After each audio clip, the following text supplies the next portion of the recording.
Today we're actually going to go through Matthew chapter 10, verses 1 through 15, and I called it the 12 apostles. The 12 apostles. And so, actually, I'm going to read a little bit. So we know that the chapters and the verses, and I'm explaining this now if you don't know, the chapters and the verses weren't always in the Bible. That was put in actually by, I think, a guy in the 4th century or the 12th century, where the chapters or I think actually the chapters were put in one part at one time, and the verses were actually added in another time. So when we look at the chapters and verses, we see that those were different. So what I'm actually doing, were added at a different time. So what I'm actually going to look at is I want to go back, because chapter 10, even though last week we read chapter 9, and we talked about the last part, 9:37, where it says, the harvest is truly plentiful, but the laborers are few. Therefore, pray to the Lord of the harvest to send out laborers to his harvest. So he said that right before he sends out his 12 apostles. And so I wanted to bring that into that, and I wanted to sort of explain kind of what that verse also means. I know I did a little bit last week, but there was even more to it. And one of the things that I wrote down is in that part is this verse says about the harvest is truly plentiful, but the laborers are few. Therefore, pray that the Lord send out the harvest. I believe this is a call for us, right? A call for us in the process of the Holy Spirit's work to make the harvest plentiful. He has brought us. He is giving us the ability to do his work. I mean, he could just go and everybody that is going to be saved, he could just say, boosh, and just say, you're saved, right? He doesn't need me. He doesn't need you to save anybody, right? But he allows us. And that's the walk, and that's the fellowship, and that's the part of it that he's allowed us to be a part of that, to be a part of going out, the privilege to go out and share his gospel, to share his word. And what a great thing that is. And so when we look at that, he sits there and he says that the field is ready, right? He had just went, and as we've gone through the Bible, we just saw where he had the Sermon on the Mount. And he was being the sower, right? He was sowing the seeds. And then the people were being healed. You remember the leper and all, the centurion and all the way through. They were all being healed. And now he's at the point where he wants us to go and be there to help Jesus He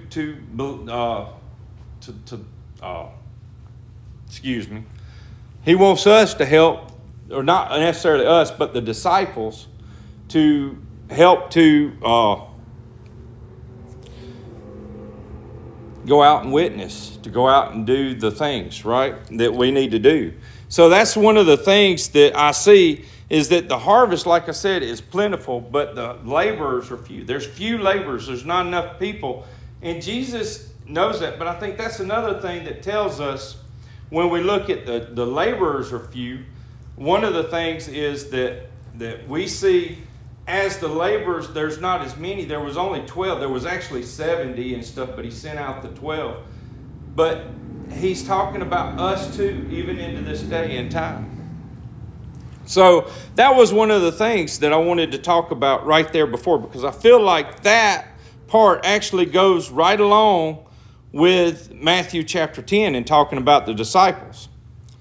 And another thing that I was looking at in saying that and talking about that he was using us and uses people, he used his disciples, he uses us, even to this day.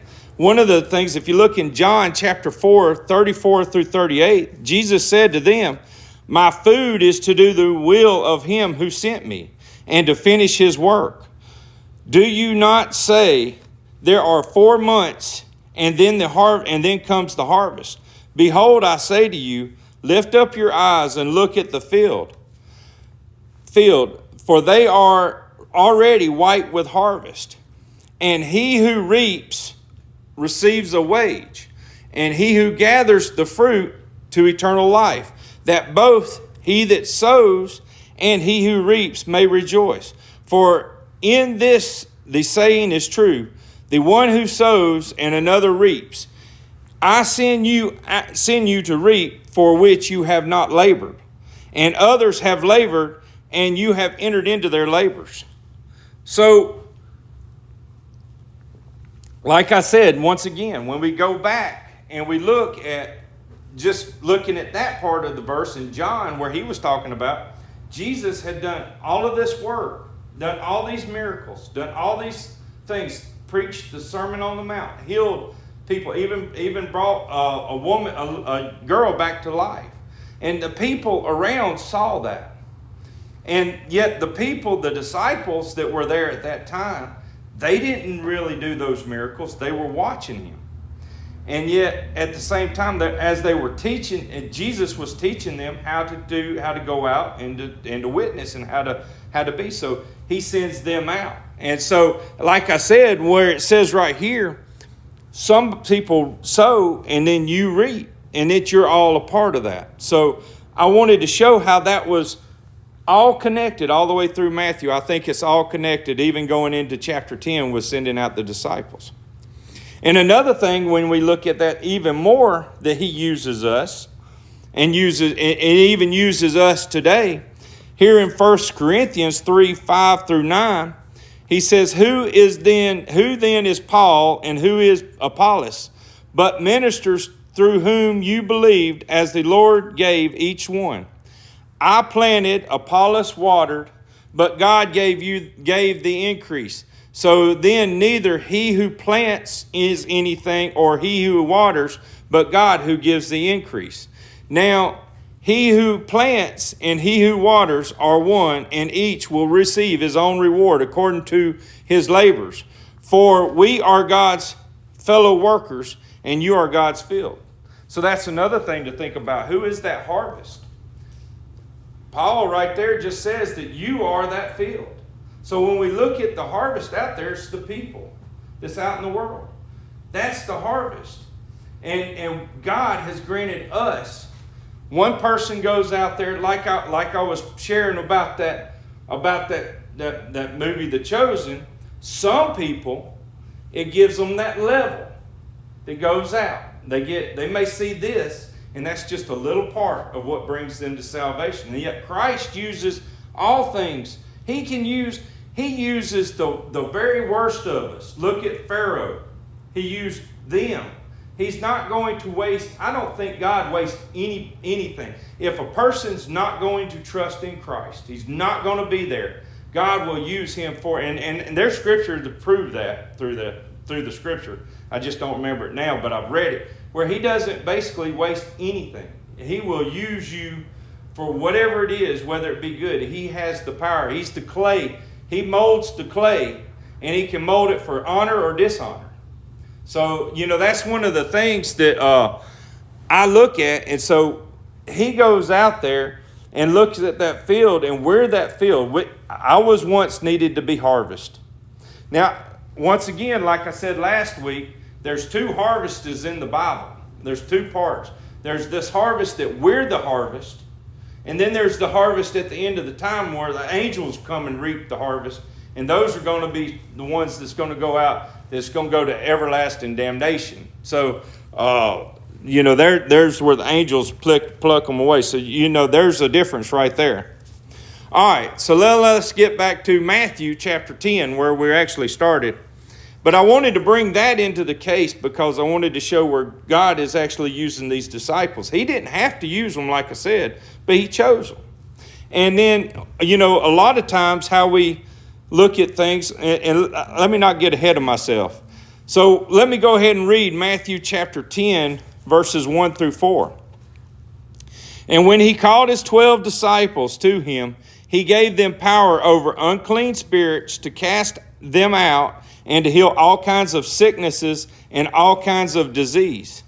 Now, the names of the 12 apostles were these. First, Simon, who is called Peter, Andrew, his brother, James, son of Zebedee, and John, his brother, Philip and Bartholomew, Thomas and Matthew, the tax collector, James, the son of Alphaeus, and Lebbaeus, whose surname was Thaddeus, Simon the Canaanite, and Judas Iscariot, who also betrayed him. So as we were just saying, I was just saying Judas, he used Judas too. Like I said, he used Judas also for his will. It was his will that he had to die for us. He had to be betrayed. And whatever it was Judas had to do, he knew that was it. And he put him right there next to him. So like I said, he's the potter and we are the clay. So there is where Jesus had sowed, right? Like we was talking about. There is where Jesus has sowed the seed on the Sermon on the Mount and performed the miracles. Now he was giving them the commission to go and reap the harvest, right? So let us consider the power and authority that Jesus, you remember we've talked a lot about power and authority throughout. So let's look at this power and authority that Jesus gives his disciples. Going back to that very first part, Jesus gives them the ability to cast out spirits, right? To cast out spirits, to heal the sick. And he also gives them the power to spread the good news of the kingdom of God. This power and authority is not given based on their merits, right? It wasn't because of who these disciples were or what they did or how good they are. It was based on what Jesus picked. He says, I found out, he says, I found out, but I looked at it and it wasn't based on their merit, but the ability that of the gift of Jesus. This hence, as followers of Jesus, we are given the power and authority to be a witness for him too. So we're fixing to go through looking at these disciples. But one of the things that I was looking at in that, he gave them the same power, and I think I say it in the next verse, well maybe not, but he gives him the power, the same credentials that he had. He tells them that they can go out and cast out demons and heal the sick and do all those same miracles that Jesus had just did. He gave them that same power and out of his authority. And that was their credentials. That was Jesus' credentials when we walked. When he went and did his stuff. Now, if you think about it, our walk needs to be as much Christian as it can be. As much loving, even towards people who may not be loving towards us. We're to be loving towards them. We're to be witnesses and to try that as hard as it is sometimes. Trust me, we're human and we fail. But that's the same thing. We're to have those credentials because there was another verse, and I may have put it in here, and I may be going ahead of myself, but he says, you may know that you are one of his because your love for one another, right? So we should share that love and show that love for one another. So I may have talked ahead of myself, but I wanted to bring that because that was in that part. So let's now look at his 12 disciples. All right. We got Simon, who is called Peter. His profession was what? A fisherman. That's all we know about him beforehand is that he was a fisherman. Andrew, Peter's brother, was a fisherman. He also brought Peter to Jesus because he was actually at the beginning, I think, if you look at it, he was already seen John the Baptist and he was already talking to John. So Andrew would have was there before actual Peter was, and he brought Peter. So in some of the verses you'll look at, you got James, son of Zebedee. He was a fisherman. You got John, son of Zebedee, was a fisherman, right? And not only were those James and John, they had a spirit about them where they were kind of real quick and rude type spirit. In fact, one place called them sons of thunder because they wanted to call down fire to consume the Samaritans that were while Jesus was trying. And Jesus stopped them. He said, no, he didn't want them to do like Elijah did and call down that fire. So as you see, these men were like us. They were flawed. They weren't these expert men. Philip, we look at Philip in the Bible. We don't know a lot about him. But one of the things we know is he must have been Nathanael's friend, because he sits there in John 1, 43 through 51, he says when Philip was found, he went and found Nathanael, right? He went and got him. So Nathanael or Bartholomew is the same person and the same as Philip. They must have been friends, but we don't know a whole lot about them, right? Thomas doesn't get a real... Here's something about Thomas. Thomas doesn't get a real name in the Bible. What we translate as Thomas is actually in the Aramaic word Tiamo, which means twin. Several passages also call him Didymus, Greek for the word twin. So the Bible mentions but the Bible never mentions his twin. And he may also have been a fisherman, because he went fishing with them later on when they went out fishing. So he was, and you look in John 21, 2 and 3, you can see that. Then you look at Matthew. Matthew was a publican. He was a tax collector. And so his name was also Levi. So he wasn't really a real upstanding person in the community. So then you look at James, son of Alphaeus. Now James, son of Alphaeus, he was possibly Jesus' brother. A lot of times people don't realize Jesus could have been what we call James Less. You had they call him James. You know, you had the two brothers, John and James, and then you had also this James right here. So they called him son of Alphaeus, and also called him James Less. There's different places in the Bible throughout that you see that the names are a little bit changed, or that they show them. But he was also possibly Jesus' brother, James, because there's several places where you read you can find that. Then you have Lepidus, whose surname is Thaddeus. He calls him Judas, not Iscariot. And a lot of times that name has come. So if you look at John 14, 22, you see that his name was called Judas too. And one of the things that, even as doing my research on that, he could actually be the same one where they may have called him Jude, and it may be the Jude in the Bible, which may also be in Jesus' brother. Could have been. And so, but his name was Lepidus, and his surname was Thaddeus, and you have to look at all of these people and different things. So then we got Simon the Canaanite, right? And that's what one of them calls him, Simon the Canaanite. He was also called Simon the Zealot. And so the Zealots were a Jewish political move that existed in the 1st century AD during the time where Roman did over that. And they sought to get rid of the Romans from their homeland. Sort of like if we had some other country come and take us over, there'd be plenty of people that would be like, let's get rid of this group of people and not have them rule over. So they were known for their militant and revolutionary tactics. So that was Simon the Canaanite. And then you have Judas Iscariot, who also betrayed him. He was a treasurer, he was a thief, and he was a traitor. Now, knowing that God is omniscient and knows everything, and we don't know everything, but God does, let me ask you this question.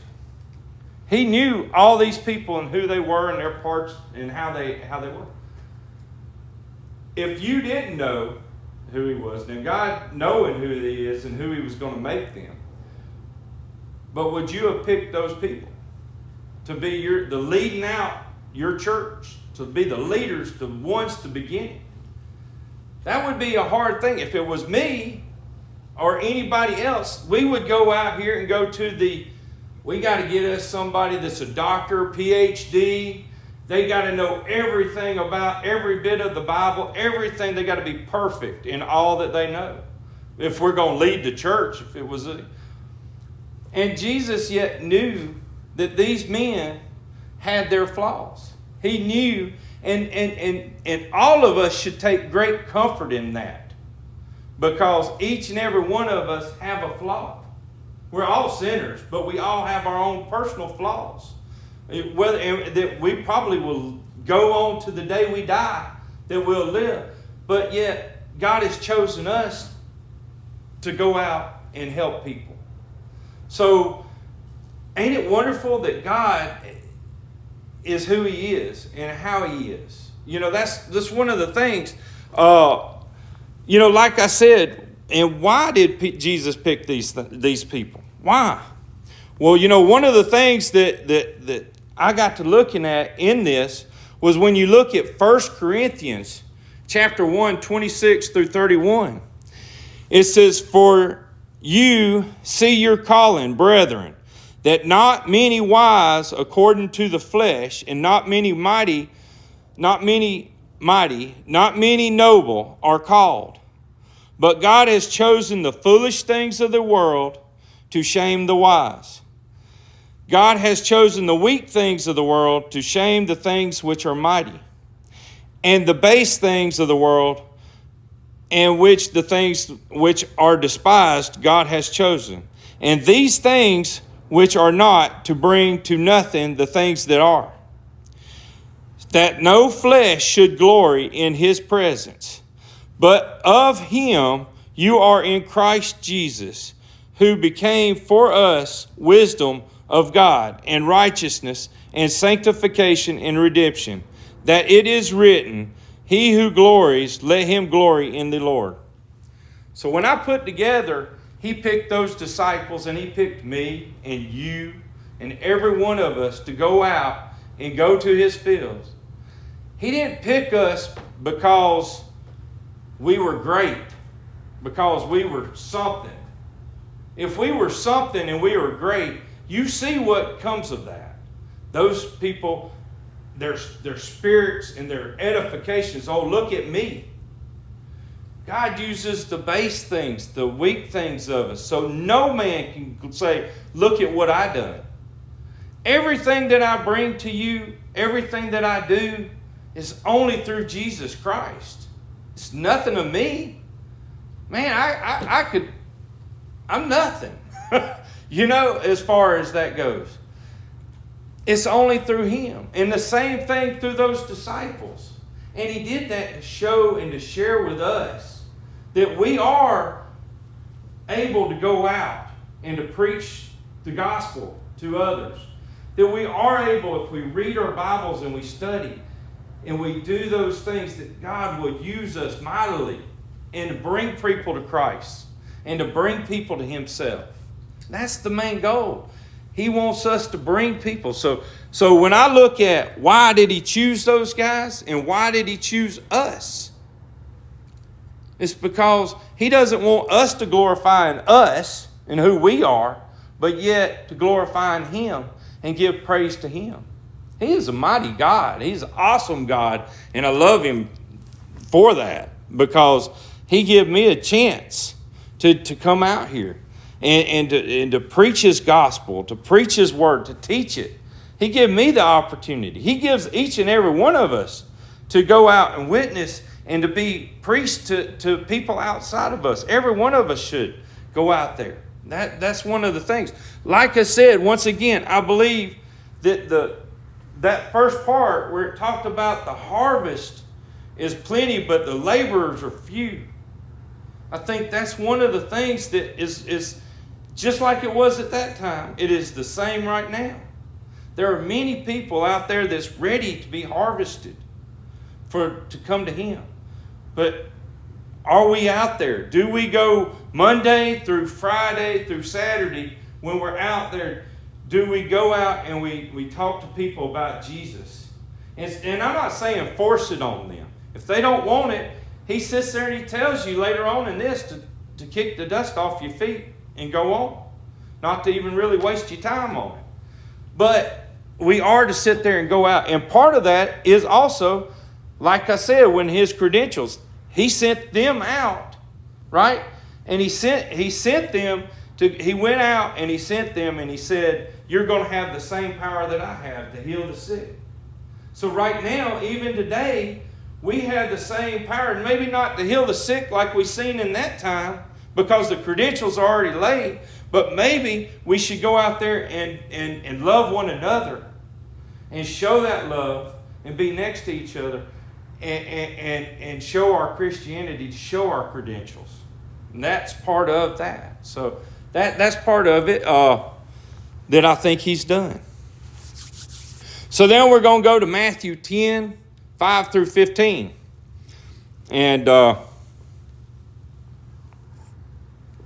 when you also want to see the other verses that go through the corresponding verses, I put down that, well, it comes actually in my Bible. It says Mark 6 and Mark chapter 6, 7 through 13, and Luke 9, 1 through 6. So I always give in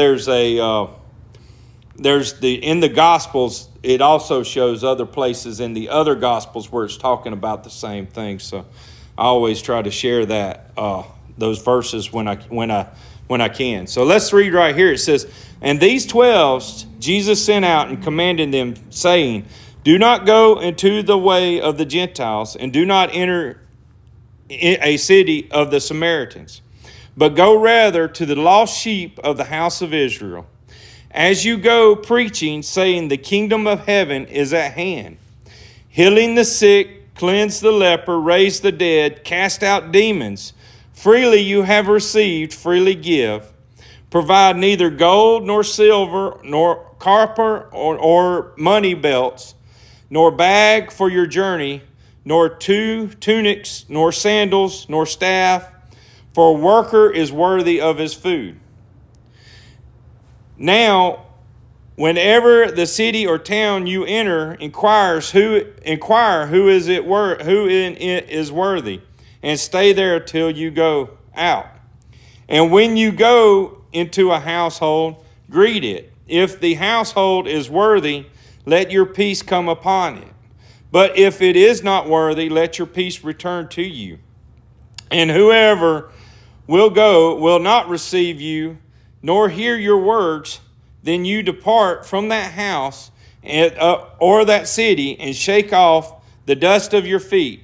Assuredly, I say unto you, it will be more tolerable for the land of Sodom and Gomorrah than in the day of judgment than for that city.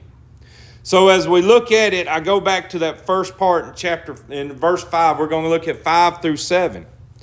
So right here where it says Jesus, the 12, Jesus sent out the command saying, do not go into the way of the Gentiles, nor enter in the city of the Samaritans, but go rather to the lost sheep of the house of Israel, and go and preach, saying, the kingdom of heaven is at hand. So Jesus instructs the apostles first to go out. He tells them, go out first unto the house of Israel, right? Go out to them. He says, and go to there are what? The lost sheep of the house of Israel. And do not go to the Samaritans, as they are not to preach the message, as they go, they are to preach the message that the kingdom of God, the kingdom of heaven is at hand. The Jews who refused the gospel first, the Jews would have to refuse the gospel first before it would be brought to the Gentiles. So one of the things, and I'm probably getting ahead of myself too again, and I may have to reread it. But one of the things is that when he says to go out to the house, let me just go back and to go to where I was at, because I know it's in here. So a guy named Chrysostom, he sat there and said, also they were sent to the Jews first in order of being trained in Judea and in Palestra, or however he says it. They might not enter into the arena of the world, thus content they have taught them like weak nestlings to fly. So what he's basically saying is that part of just going to the house of Israel. Him knowing all things, he knew that what was going to happen. That he was using that as a training for where he was going to send them next, would be to the Gentiles. And we see that throughout the Bible, he first went to them, and they had to reject him before. You know, that God has a plan for the Israel even to this day. I believe when we look in Revelations, we see that. But right here, we see that he was training them and he was using them. He was telling them, and he also told them to go out and not take things with them. So the other part that I wanted to say was, when he says the kingdom of heaven is at hand, and we see into this day where it's at. But a lot of people don't realize, we look at the kingdom of heaven as a future time, which it is a future time. But right there at that time, in their midst, they had a king, right? Who was the king of heaven? Who is he? He's Jesus. You can't have a kingdom without a king, right? So when we look at this, so he was right there. He was in the person of the king, was right there in their midst. So the kingdom of heaven was right there at hand, just like he said, just like it's been said many times. He was right there. And the king, and he's right here in us too. So we're a part of that kingdom. Right now, I believe once we're saved, once we're here at this part in our life, that we're a part of that same kingdom.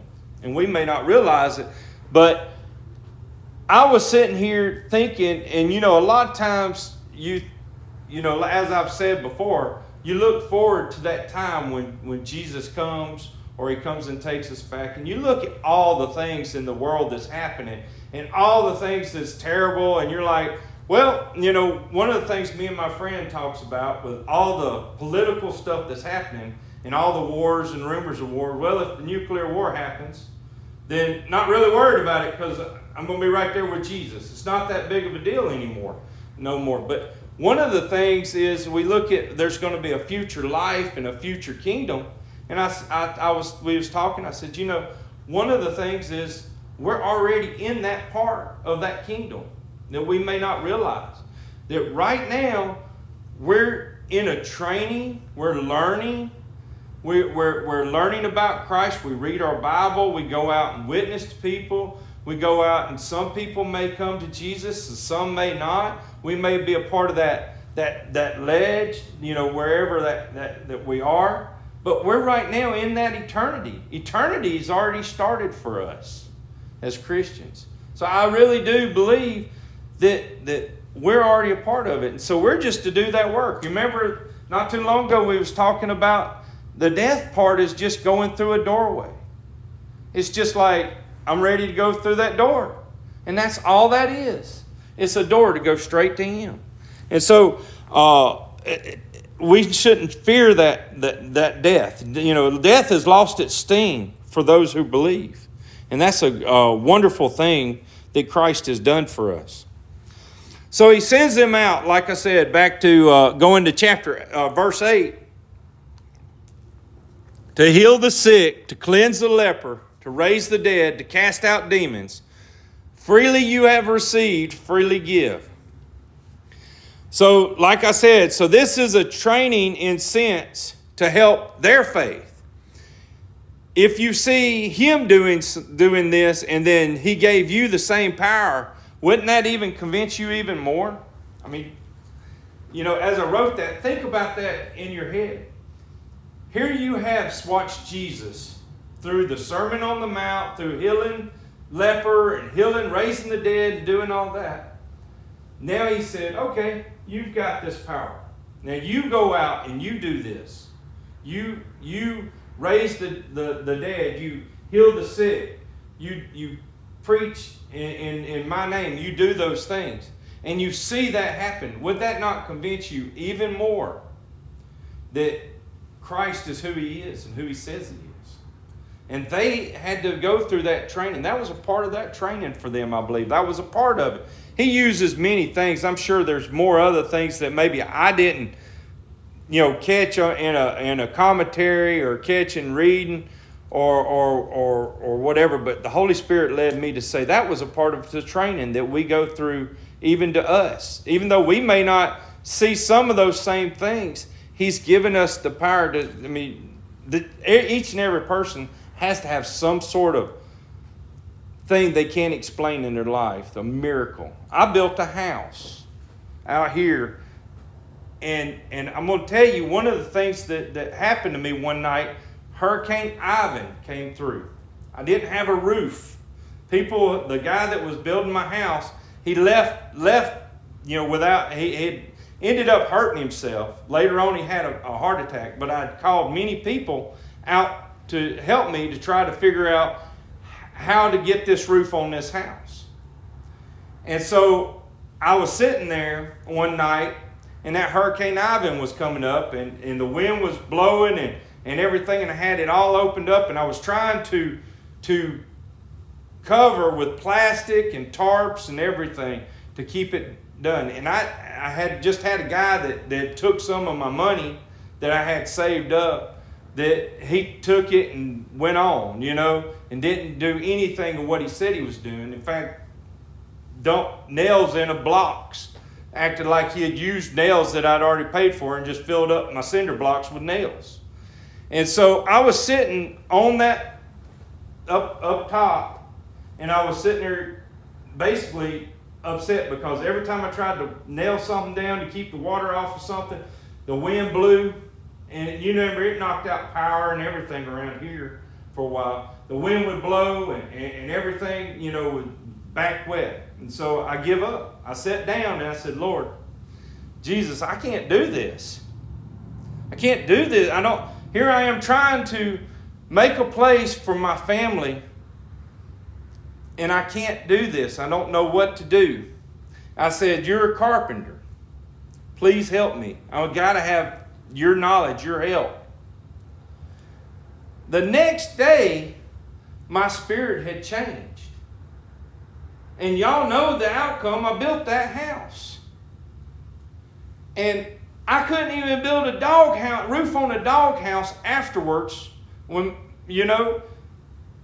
it's crazy, and yet God give me that knowledge. He give me to sit down and figure everything out, and I have to give that straight to Him. But it had to be a breaking point, probably in my life, that got me there. Everybody has levels, and God uses all different things. And that was one of the things that God did for me.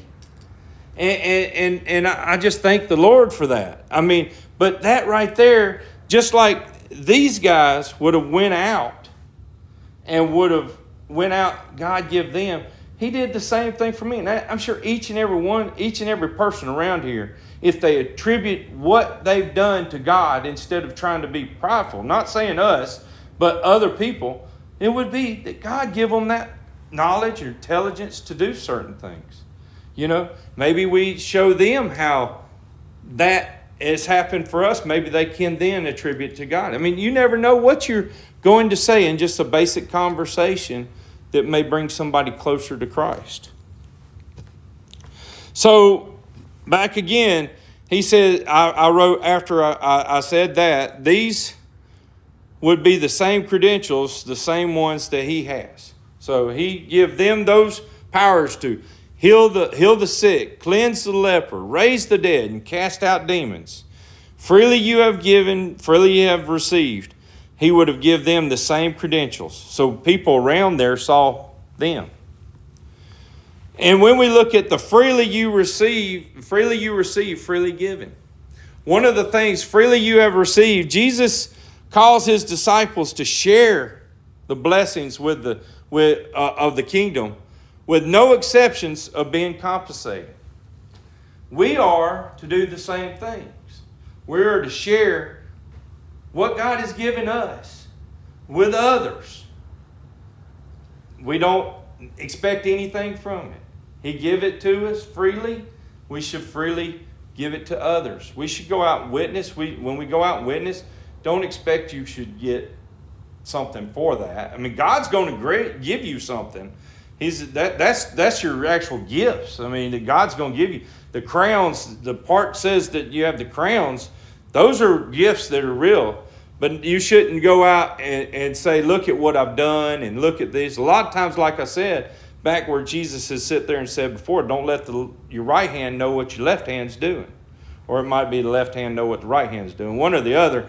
But you're not supposed to be saying, look how good I've done, or show your works. A lot of people go out to show works. And yes, works do, as you see, they had to have their credentials.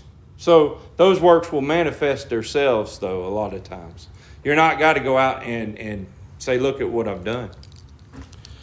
He sat there and he said, provide neither gold nor silver nor copper in your money belts, nor bags for your journey, nor 2 tunics, nor sandals, or staff for your workers, or for a worker is worthy of his food.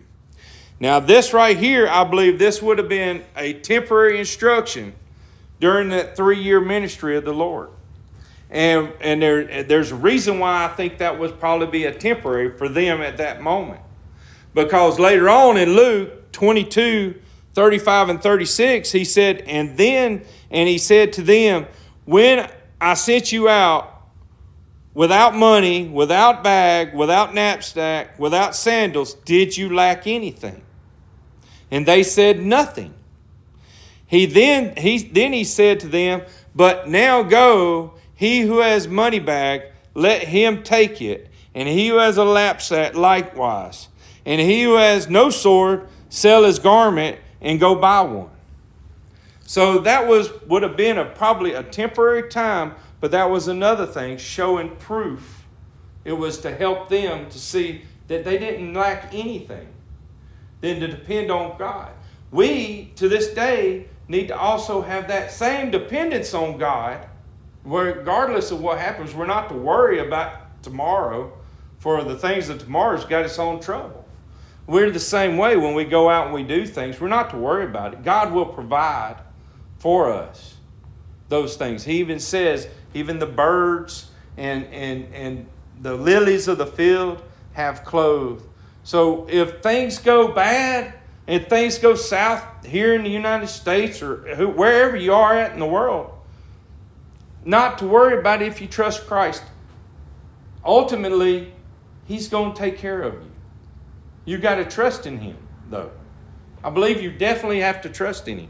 But this part right here, He's not saying now go out and do nothing. That's the reason why another thing I'm thinking it changed. Because now He's telling you to prepare. And as Christians today, we're still to prepare. So, I know it sounds contradictory, but I believe that was the reason why for that 3 years, that was a temporary thing, not to worry about it. But He still doesn't want us to worry about it. He's got us.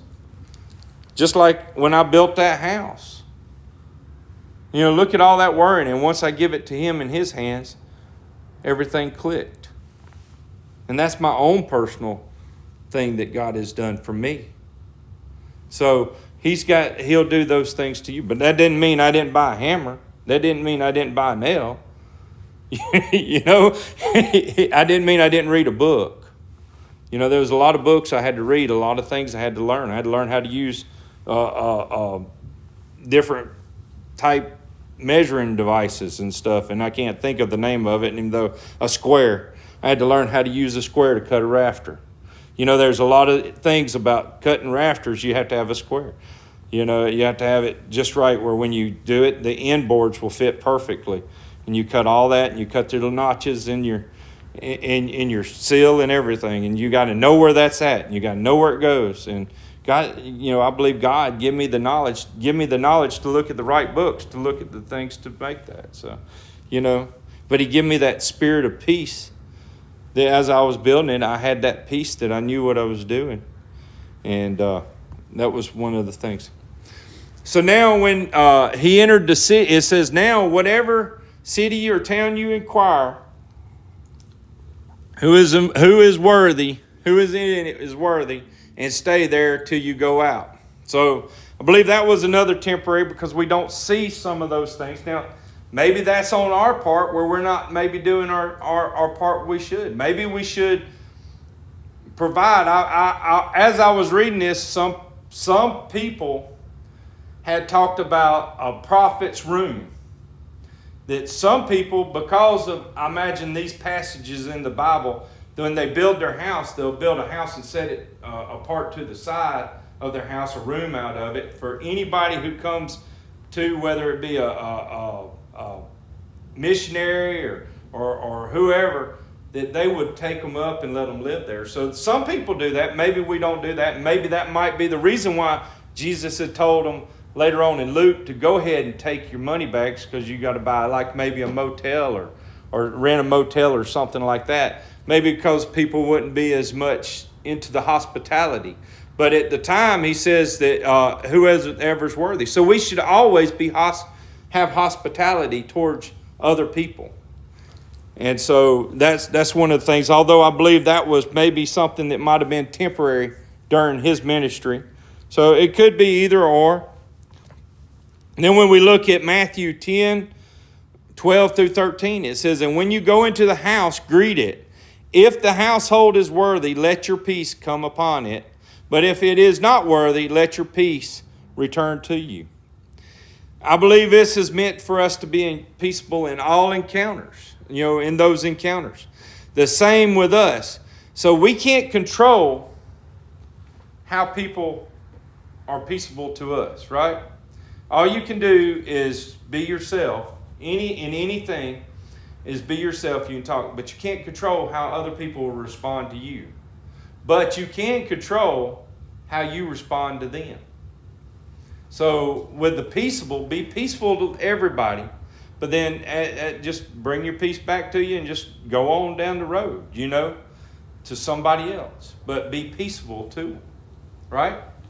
And so I think that's where he was trying to train his disciples to, how to respond to others. And then in chapter, verse 14 and 15, it says, and whosoever will not receive you, nor hear your words, when you depart from that city or household, shake off the dust of your feet. Assuredly, I say to you, it will be more tolerable for the land of Sodom and Gomorrah in the day of judgment than for that city.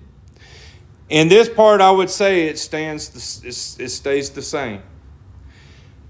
We don't necessarily, I know I've talked to people and they get you upset and angry when you talk to them, because you know how you get to talking to somebody about Jesus or something and they don't want to listen, and you're just like, well, I just kicked the dust off my feet because you've read that. But, really we shouldn't be so quick to do that, because that's almost like James and John, right? Let's just call down the fire. Now, I don't want to see those people have to suffer what worse than Sodom and Gomorrah had suffered. So, but it's probably still because ultimately, if that person does not accept Christ, and they've had all this light, they've got a Bible, they've got commentaries galore, they got everything you could possibly, and God has given them a mind, and He's given them the Holy Spirit that if you ask, seek, and knock. Everything He's given us in this day and time. You reject Him, then He's probably going to be like, yeah, these people didn't have that chance that you've got. So you're going to be like even gnashing and being more upset and like, golly, why in the world wouldn't I listen to nobody? And so I'm sure it's going to be. And when I read further on, one of the things that makes me kind of think that even more, look in John chapter 3, 17 and 18, it says, right here it says, for God did not send His Son into the world to condemn the world, but that the world through Him might be saved.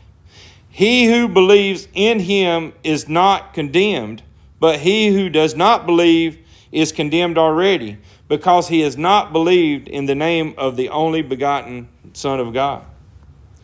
So when we look at that, God doesn't condemn those people. Like I continuously say, it's not our job to condemn anybody. Jesus don't condemn them. He's bought them. He's already paid the price for them on that cross. If they choose not to believe, they condemn themselves. And that's why we need to be, again, to share the word, because some people may not have heard that part, may have not seen or understood that part. And maybe you could share that with them, and that might be. See, God uses you. I also looked in Matthew chapter 11, verse 20 and 24. Then he began to rebuke the cities, and this is one of the reasons why I think this is still into play. This is at closer to the end. Matthew 11, 20 through 24. He says, Then he began to rebuke the cities in which most of the mighty works had been done, because they did not repent. Woe to you, Chorazin! Woe to you, Bethsaida! For if the mighty works which were done in you had been done in Tyre and Sidon, they would have repented long ago in sackcloth and ashes. But I say to you, it will be more tolerable for Tyre and Sidon in the day of judgment than for you. And you, Capernaum, who exalted the heaven, will be brought down to Hades. For if the mighty works which were done in you would have been done in Sodom, it would have remained until this day. But I say to you that it shall be more tolerable for the land of Sodom and Gomorrah, Sodom, in the day of judgment than for you. So when you look at that, Capernaum, that's where Jesus stayed. That was right there where Peter's house was. And it says Jesus stayed. You remember we was talking about that a couple weeks ago. And they had Christ right there walking on the streets with them. And they rejected, the people there rejected overall, most of them. I mean, there was many that were saved, but most of them rejected. That city right now is still just nothing but a rubble. Yet when you look at that area, if you look at the pictures, it should be a resort right there. I mean, it's beautiful. And why it's still just sitting there abandoned? I mean, there you go. I mean, Jesus was, said what would happen. But it's a pretty place, beautiful place. If you just look it up on Capernaum on videos or something like that and look at them just with the scenery, it's so beautiful. So the last part I see was in Acts 13, 49 and 52. It says, And the word of the Lord was being spread throughout all the region. But the Jews stirred up devout and prominent women and chief men of the city and raised up persecution against Paul and Barnabas to expel them from their region. But they shook off the dust from their feet against them and came to Icon, and the disciples were filled with joy and with the Holy Spirit. So when I look at that one part right there, even Paul, they shook off the dust. Right? They went out. It wasn't towards, a lot of times we look at it as it's towards a building or a city or something like that. But it really wasn't towards a building or the city. It was towards the people that was there too, Even though they may never be inhabited again in that city. But that was really what it was. It was towards those. And so that still holds, I think, to this case, to this day, that people do that. But just remember, God was so loving and merciful. He's merciful and loving to us that we need to be like Him, merciful and loving. That's one of the ways we show our credentials is that we have love one for another. And I should have put that in my scripture. I should look that up and went straight to there. I know it's in John, but I can't remember exactly the verse. But anyways, that was what we learned today. And if you notice, they had persecution right there. Next week in chapter 10 is going to go on the persecution that they will suffer. And there will be persecution. Even for us, there's persecution. But one of the things when we do suffer persecution, there's scripture in there that says to be happy that you're worthy to be to have that persecution for Jesus, and great is your reward, And so when somebody does do things, you remember that one lady that we read in the Fox's Book of Martyrs I read to you? She held her hands up, and she said she was doing it for Christ's sake, to be as a show. And all she did was was hated that they were persecuting somebody else, and because she was like, you know, they were persecuting somebody else, she thought that was wrong. She spoke out against it, and she ended up getting burned at the stake for the same, you know, for trusting in Christ, you know, in Him alone. So anyways, persecution will come to us, but that's okay. It may be our door. You never know. So anyways, let's just pray. Thank you, Lord. Thank you for all your many gifts and everything you've done for us, Lord. Thank you for being here with us today, and thank you for your Holy Spirit, Lord. Help us to have ears to hear so that we may know you. In your name we pray. Amen. So let's look at, go back up here.